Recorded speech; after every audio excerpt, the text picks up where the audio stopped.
Hello, everybody. My name is Dylan James, and I wrote my thesis on using JAK inhibitors and other gene therapies for treatments for MPNs and other various blood cancers.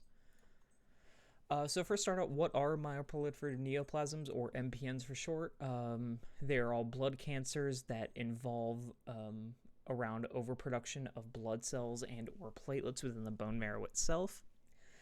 Overproduction can cause blood flow issues as well as various other symptoms such as headaches, fatigue, weakness, night sweats, and hypertension. MPNs were reclassified as a cancer in 2008 and were formerly known as myeloproliferative diseases or disorders. MPNs are classified in three types: polycythemia vera, essential thrombocythemia, and myelofibrosis. A little bit in the demographics of MPNs. MPNs are currently unknown to what exactly might cause them, according to experts in the field. They're generally, however, assumed to be caused by genetics seen within people with abnormally shortened chromosomes in what's known as the Philadelphia chromosome. Some cases could be caused by the environment or by being near things such as chemical plants, radiation, or like even faulty electrical wiring in some cases. It's found very commonly throughout the world and doesn't appear to be discriminatory in the sense of first world countries or third world countries. Statistics of diagnosis rates have increased in the last 10 years. Just in the Swedish Cancer Register, there have been 6,281 recorded cases of MPNs just between 2000 and 2014. Also, age data found within that same register showed that it is affected in higher individuals more than younger people, which kind of supports the idea that it is genetically based, because over time our DNA will just mutate for us living and just constantly replicating. They also found that different types of MPNs affect women more so than men, ever so slightly. Standard treatments for MPNs and other blood cancers, usually they're very specific treatments depending on your specific diagnosis and the extent of the disease and your symptoms. They use various drugs or offer to the patient diagnosed for treatment, such as aspirin to help reduce clotting, phlebotomies to physically lower the amount of red blood cells in the body. Hydroxyurea is given to lower total blood counts. And is usually given orally under very specific conditions, or the more modern technology that's being used as treatments for MPNs and blood cancers, which are JAK inhibitors, which is used to try to target the specific genetic problem that they think is linked to the disorder or cancer. There are a few commonalities between these MPNs. All three major types of MPNs share many similarities. All three include abnormal rates in which the body regulates the creation of blood cells and platelets. All three of the MPNs show various causal links, but one that is consistent in all of them is the mutation of the JAK2 gene.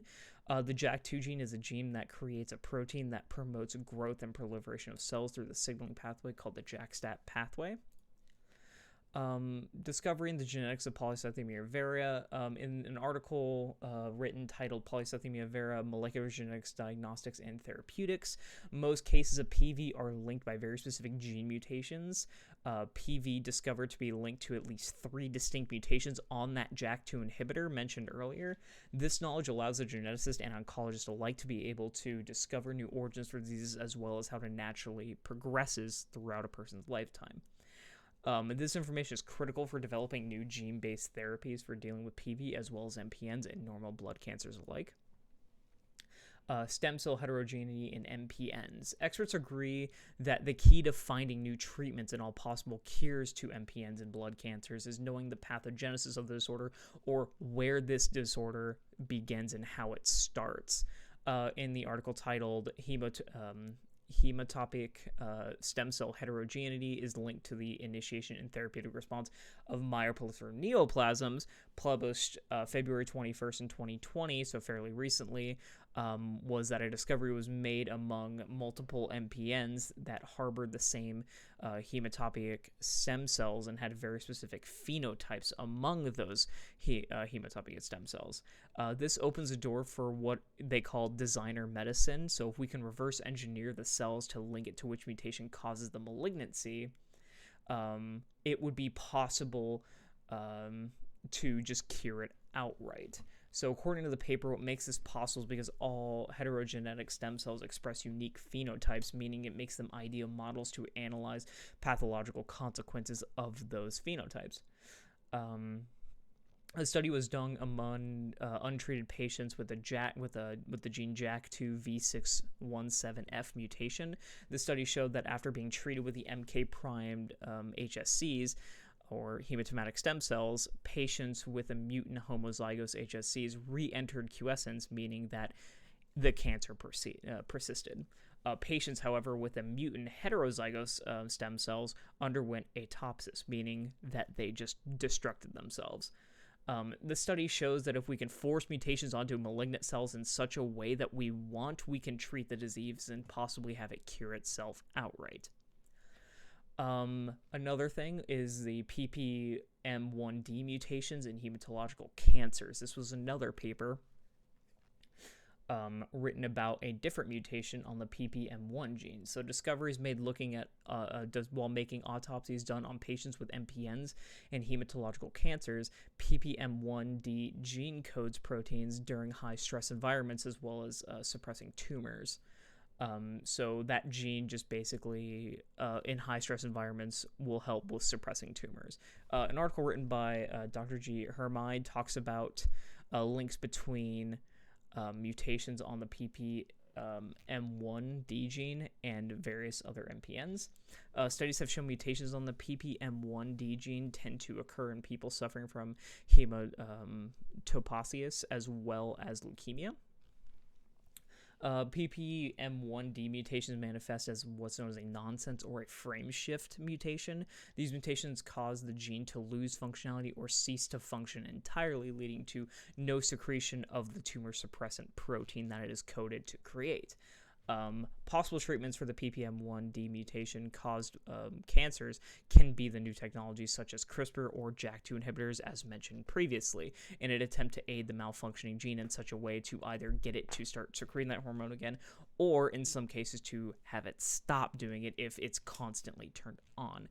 Studies are still underway on the PPM1D mutations and all possible treatments it could have, but most experts agree in this scene that gene therapy is the simplest and most effective treatment to treat this type of thing. Tumor regulation is caused by RNA-targeted CRISPR, so we're in the more of a CRISPR scene now. Humans have various genes throughout our genome that code proteins to suppress tumors. Many cancers humans suffer are not caused by exposure to the elements of our environment, but simply random mutations of our own genome, because our bodies can sometimes be very bad at copying our DNA strands exactly every single time when we do it billions of times a day. So if a tumor-suppressing gene mutates and either ceases to function or gets left in a permanent on position, that can cause different forms of malignant cancers or open the door to wider health concerns. CRISPR is a new technology that is looking at a very direct way to possibly address this issue as a whole. So what is CRISPR? For those of you who don't know, CRISPR is a new genetic technology that has been in development since the late 80s. This was when it was first discovered. CRISPR simply means clustered regularly interspaced palindromic repeats and was first seen in the bacteria of E. coli back in 1987. CRISPR opened the door to the idea of finding sections of DNA that were able to be cut out at very specific points where the DNA would normally be cut, and reinsert a new custom section of DNA to have it be copied, and then that would be the new sequence. CRISPR has seen much more progression in the last few years, given newer and faster ways of gene sequencing and more accurate ways of doing so. CRISPR to cure cancer. Due to CRISPR's nature of being able to insert custom DNA or RNA into a specific area of the genome, it is quickly coming to the forefront of cancer research and oncological research as a whole. An article entitled The Effective Downregulation of BCR-ABL Tumor Geneticity by RNA-Targeted CRISPR-Cas13a, written by Singh and Bhatia. The article touches on the idea of using CRISPR to silence malfunctioning genes that cause cancer. If the induced gene string CRISPR-Cas13a is successfully integrated into the problem gene, it could disable the protein creation entirely as a whole. If successful, then we would expect to see any patient suffering from this cancer related to that gene go into remission over time with little to no future medical procedures as a whole. So no chemotherapy, no radiation therapy and that sort of thing that would cause other problems in its way. There are a few downsides to this procedure, as I just mentioned. Any functionality caused by the suppressed gene would be lost, however. So,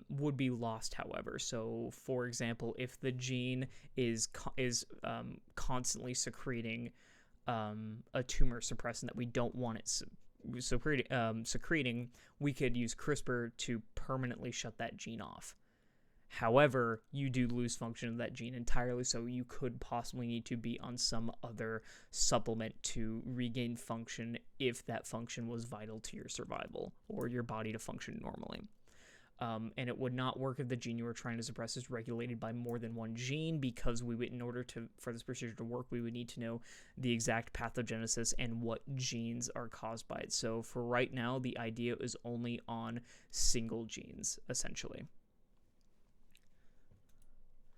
So the conclusion of this whole paper is that cancer is becoming much more prevalent within our society, and there's still, unfortunately, next to no cure for it, other than Hail Mary chemotherapies or just spontaneous remissions of cancer. These articles, written by some of the leading minds at the forefront of cancer research, have all come to the same general conclusion on the future of treatments of MPNs and blood cancers specifically, that gene therapies have the strongest support amongst experts due to how well they intersect with newer technologies and research that's currently being done. However, the jury is still out on how effective these treatments can be on a broad population, given that most of these therapies tend to be very reliant on specific mutations and single gene forms of cancers. Even with the downsides, that is, in my opinion, this is not a reason to halt research into this technology or write it off as just some interesting science experiment. If we can understand the causes of these MPNs and blood cancers and link them to specific gene mutations, which we know for a fact that's where they occur from, in the worst case scenario, this technology becomes a way to treat very specific MPNs with very specific mutations on a case-by-case basis almost, and a handful of people are cured of cancer who can have access to that kind of procedure. And the best case scenario is we gain an understanding and link these cancers to single causes further on down the line of pathogenesis and be able to save an exponential amount of people if we can screen them early enough and catch this mutation early enough and correct it at the source before anything bad is allowed to happen because of it.